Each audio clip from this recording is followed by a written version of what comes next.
সকালবেলা 2 কাপ চা দিয়ে আজকে সকালটা শুরু করছি। শুভ সকাল বন্ধুরা, তোমরা কেমন আছো? আশা করি ভালো আছো, আমরাও ভালো আছি। চা খেতে খেতে বাজারের আওয়াজ পেলাম, বাজার করে নিলাম একটু।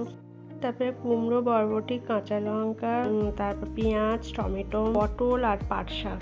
আর পাট শাকটা মেয়ে খেতে ভালোবাসে, মেয়ে বলেছিল বলে পাট শাকটা কিনেছি। ফ্রিজ থেকে ট্রেটা বার করে সবজিগুলো বের করে নিয়ে চলে গেলাম রান্না করতে। মাছ ভাজা একদিকে বসেছি আর একদিকে বসেছি ভাত, আলু ভাজা হবে আর মাছের ঝোল হবে। সকালে খুব তাড়াহুড়ো থাকে, এই যে রান্না বান্না করা হয়ে গেছে, খেয়ে এখন অফিস বেরিয়ে যাচ্ছে আমার বর।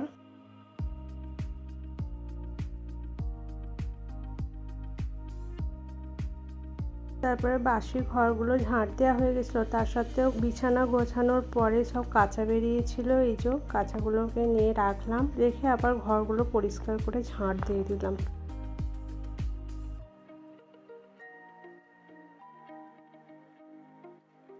মেয়ে আমি জলখাবারগুলো খেয়ে নিয়েছিলাম, যে খাওয়াটা আর দেখানো হয়নি। কাঁচাগুলো নিয়ে ওপর বাথরুমে চলে গেলাম, কেন ছাদে ভীষণ রোদ, ছাদে আর কাচা যায়নি বলে ওপর বাথরুমে গিয়ে কাঁচা ধোয়াগুলো করে নিলাম। আর এত গরম পড়েছে, 2 দিন অন্তর অন্তরই কাচতে হচ্ছে, না কাচলে হয় না, ঘামের এত গন্ধ বেরোচ্ছে।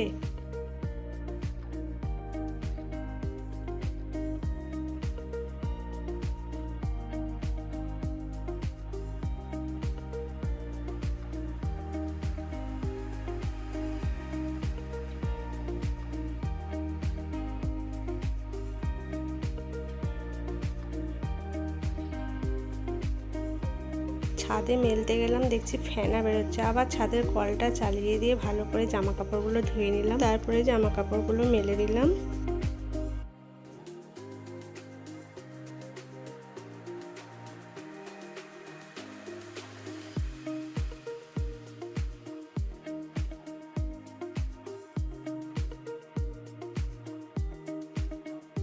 তারপর আমি স্নান করে এসে পুজো দিয়ে নিই।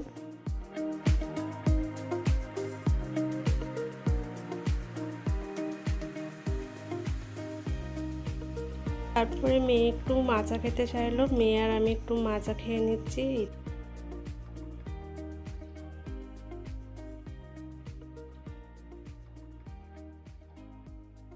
কিছুক্ষণ পরে ওর মেজমা এলো, ঘরে পাতা দই নিয়ে। এই দেখো কি সুন্দর দই পেতেছে, আমাদের একটু দিয়ে গেল আর ওরা একটু এনে নিয়ে গেল।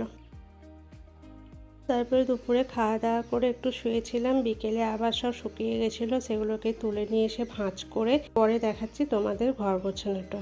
তারপরে বালিশের কভারগুলো পরিয়ে সন্ধেবেলা একটু মুড়ি খেলাম আমরা দুজনে, চানাচুর, শসা, পেঁয়াজ, কাঁচা লঙ্কা এসব দিয়ে মুড়ি মাখা হলো, আর বর আর আমি খেলাম। মেয়ে চলে গেছিলো পড়তে, তাই আবারও 2 কাপ চা নিয়ে আমি আর ওর বাবা গল্প করতে করতে খেয়ে নিলাম। রাতে করে নিয়েছিলাম রুটি আর আলু চচ্চড়ি। ভিডিওটা এইটুকুনি, যদি ভালো লাগে করে শেয়ার করো আর আমার চ্যানেলটিকে সাবস্ক্রাইব করে দিও। দেখা হবে একটা নতুন ভিডিওর সাথে।